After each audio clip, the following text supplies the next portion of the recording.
आगरा जिसे अग्रवन माना जाता है, आगरा के अग्रवन में फतेहाबाद तहसील में स्थित शमशाबाद शमशाबाद का इतिहास सनातन से जुड़ा हुआ है। माना जाता है कि 1212 शताब्दी में इसे खोर नामक स्थान से जाना जाता था। इल्तुतमिश की सरकार आई तो उस सरकार ने इसका नाम शमशाबाद कर दिया। लगातार बढ़ते क्रम में आज से 350 वर्ष पूर्व यहाँ पर एक संत हुए जिन्होंने जीवित समाधि ले ली। उन जीवित संत ने जब शमशाबाद में समाधि ली तो शमशाबाद सनातन का पुरोधा बन गया। कहा जाता है कि इतिहास अपने आप को दोहराता है और वह इतिहास आज सन 2025 से 7 वर्ष पूर्व से अपने आप को दोहराना शुरू कर चुका है। इस समय हम जारौली टीला गुफाधाम आश्रम पर मौजूद हैं और गुफाधाम सरकार अवधूत संत लोकेशानंद जी महाराज हमारे बीच में हैं। अवधूत संत लोकेशानंद जी महाराज 350 वर्ष पूर्व का इतिहास, इनसे हम विशेष रूप से जानकारी करेंगे कि कौन से वो जीवित संत थे जिन्होंने जीवित समाधि ली, शमशाबाद का इतिहास क्या रहा। लेकिन मैं अपने दर्शकों को लोकेशानंद जी महाराज के बारे में बता दूं। जारौली टीला पर आज से 1 दशक पूर्व आए हमारे संत ने यहाँ पर चहुं ओर वातावरण सनातनी कर दिया है। बात करें चारों पीठाधीश्वर जो सनातन के पुरोधा माने जाते हैं, बीते हुए वर्ष में वह इस गुफाधाम आश्रम पर समस्त सनातनियों को अपने आशीर्वाद से कृतज्ञ कर चुके हैं। विस्तार से चर्चा करते हैं लोकेशानंद जी महाराज से, क्या विशेष आगामी रहने वाला है, क्या विशेष अब तक रहा और क्या विशेष कहा जाए सनातन को मिलने जा रहा है। गुरुजी, चैनल पर आपका हार्दिक अभिनंदन व स्वागत है। गुरुजी, सर्वप्रथम इतिहास शमशाबाद को 1212वीं शताब्दी में इल्तुतमिश की सरकार ने शमशाबाद घोषित कर दिया था। सनातन की जगह मानी जाती है। इतिहास क्या है शमशाबाद का? देखिए, आपके द्वारा सबसे पहले गुफाधाम त्यागी अवधूत आश्रम के सभी धर्म प्रेमी धर्म अनुयायियों को एवं सभी श्रद्धायुक्त समस्त क्षेत्रवासियों को गुफाधाम त्यागी अवधूत आश्रम की ओर से बहुत बहुत शुभकामनाएं, बहुत बहुत सबको आशीष। रहा ये सनातन परंपरा का विषय, तो जहाँ कल कल प्रवाह करने वाली, जहाँ मुक्ति और भक्ति को प्रदान करने वाली, अपने आप में स्वयं चेतना के स्वरूप में विद्यमान जिस जगह पर प्रवाह के रूप में नित्य प्रवाह कर रही हो और उस प्रवाह के तट पर शमशाबाद जैसा तपो भूमि यहाँ विराजमान है। आप समझ रहे होंगे कि जिस भूमि पर शमशाबाद नामक स्थान विराजमान है, उस भूमि के स्वनिकट कलयुग में साक्षात मुक्ति प्रदायिनी स्वरूप माँ यमुना जी का किनारा हो। और जिस जगह माँ यमुना का किनारा हो, वहाँ कोई भी ग्राम या कोई भी आश्रम या कोई भी शहर जहाँ तीर्थों के किनारे बसते हैं, तो सुबह ही उस चीज का प्रतीक होते हैं कि वो स्वयं अपने आप में ही सनातनी है, अपने आप में ही धर्म के पुरोधा है जी। ये जो जगह है, बड़े बड़े महापुरुषों के द्वारा, बड़े बड़े ऋषियों के द्वारा तपोनिष्ठ भूमि रही है, जहाँ हम विराजमान है। हम सब लोग जहाँ आते जाते हैं, इस शमशाबाद की भूमि का ये जो जगह है, शास्त्रों में कहते हैं कि ये जारौली जो है, ये मथुरा की पूर्वी चौकी थी जी। ऐसा मान्य है, यहाँ के लोग मान्यता है। और ये जरासंध जी की पूर्वी चौकी है। अच्छा। उसके भगवान कृष्ण जब कालियावन का वध किया तो इसी मार्ग से होते हुए गए। तो कालियावन जब उनके पीछे दौड़ा तो इस चौकी पर उन्होंने आक्रमण किया कि कहीं ऐसे निकल के न जाए। तो ये फूटी और उस खंडर की जगह उसी नाम से इस गांव को जारौली के नाम से जाना जाता है। तो परंपराओं में, प्राचीन भावों में कहीं न कहीं एक जिस जगह भगवान का स्वयं भ्रमण रहा हो या भगवान स्वयं जहाँ निकल करके गए हों और जहाँ जहाँ भगवान का कड़, जहाँ जहाँ भगवान की कृपा, जहाँ जहाँ भगवान का प्रेम और जिस जगह विद्यमान रहता है, वो जगह अपने आप में ही दिव्य और भव्य होती है। तो इसलिए सनातन जो है उसी की धारा को मानते हुए यहाँ भी आज से पूर्व की बात कहें तो फक्कड़दास महाराज, चरणदास महाराज, त्यागीदास महाराज बड़े बड़े महापुरुष रहे हैं जिन्होंने जिंदा समाधि ली है। और फक्कड़दास महाराज जी के तो ऐसे बताते हैं कि उनकी गाय ने कोर्ट में गवाही दी। इतने बड़े महापुरुष थे।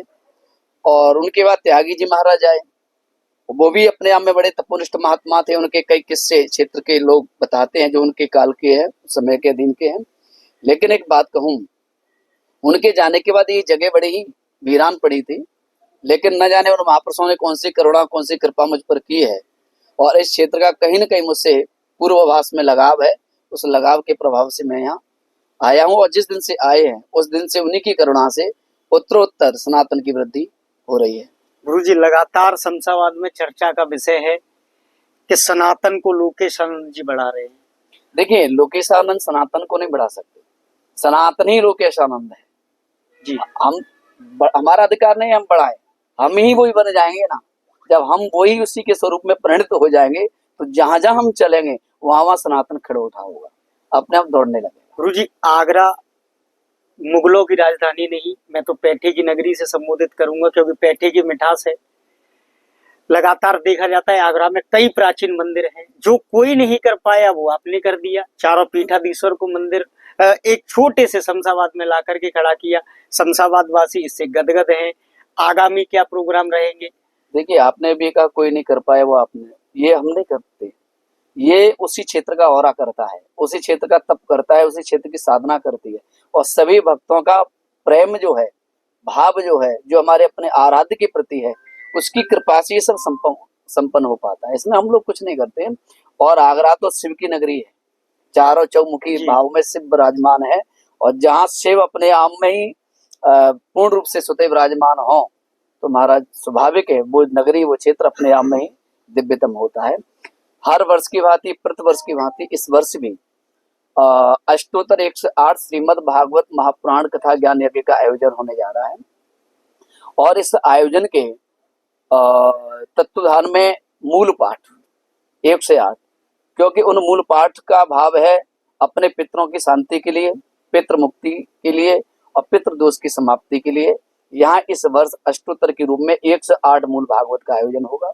उसमें प्रधान पीठ, व्यासपीठ जिसे कहते हैं हम लोग, उस व्यासपीठ पर आरूढ़ जो रहेंगे हमारे सभी संतों के गौरव, सब संतों के हृदय स्वरूप और पूज्य आचार्य सुप्रसिद्ध विश्वविख्यात श्री पौंडरिक गोस्वामी जी महाराज, सीधा वृंदावन से उनकी कृपा और अमृतमय वाणी से इस क्षेत्र को एक दिव्य प्रेरणा मिलेगी, एक दिव्य धारा मिलेगी, एक दिव्य दिशा मिलेगी। तो उनके श्रीमुख से हम बहती हुई गंगा का श्रवण करेंगे और उनका पान करेंगे। गुरु जी, सोशल मीडिया पर चर्चा का विषय है कि सनातन को एक सूत्र में बांधने वाले लोकेशानंद जी चारों शंकराचार्य को जब जारोली टीला पर लागे सकते हैं।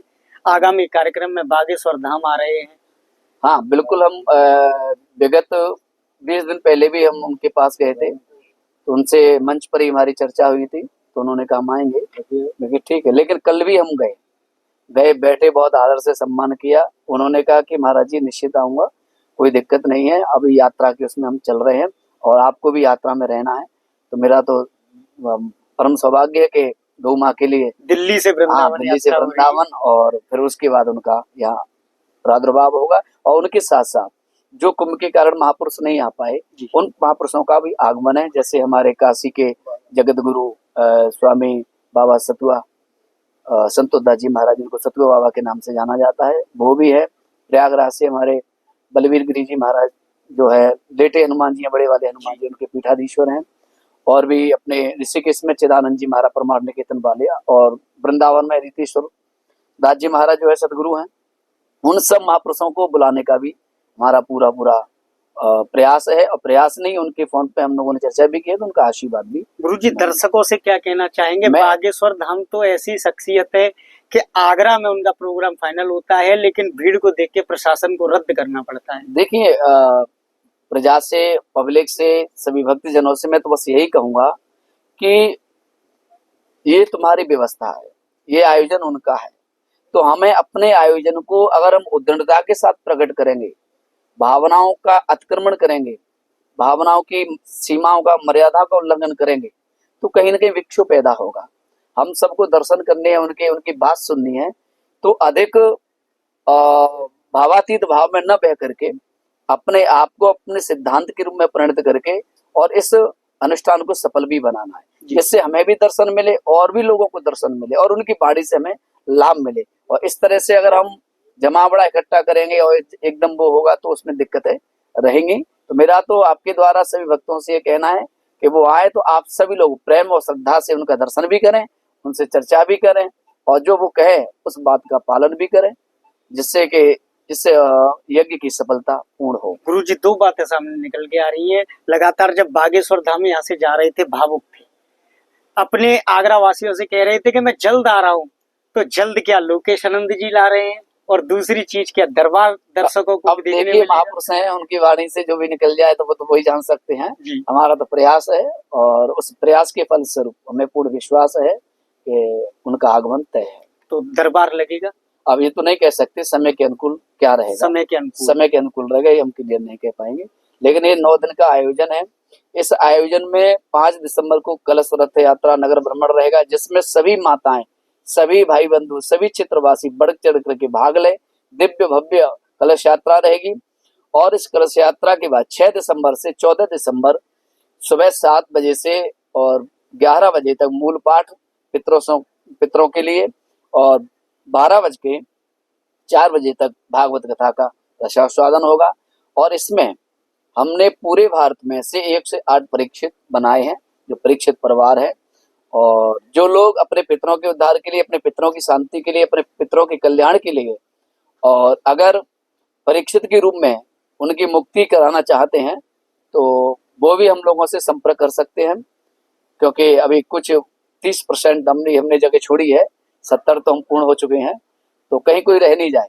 तो आपके माध्यम से कहना चाहेंगे, अपने पितरों की शांति के लिए अगर कोई परीक्षित के रूप में वर्ण करना चाहता है तो आश्रम से संपर्क करे। आश्रम के जहाँ जहाँ लोग जुड़े हैं, जिनसे संबंध है, वहां से वो संपर्क कर सकते हैं। गुरु जी, आखिरी सवाल, आपका कई बार साक्षात्कार हुआ है, आप लगातार युवाओं को प्रेरणा देते हैं, प्रेरित करते हैं। अब तो युवा टीका लगाना सीख गया, राम राम बोलना सीख गया, क्या कहेंगे मोदी काल में सनातन का अमृत काल या फिर प्रभाव सनातन का? देखिए, सनातन का प्रभाव, सनातन का आदिकाल तो अनंत है, हम कल्पना नहीं कर सकते, अकल्पनीय है सनातन। तो आप लोग कभी कभी देखते हैं, हम उस दिशा में थोड़े बहक गए थे, जैसे सूर्य है, वो बादल आते हैं, और बादल आकर उनके धुंधलपन से वो सूर्य जो है छिप जाता है, तो हम सोचते हैं कि बस अब रात होने वाली है।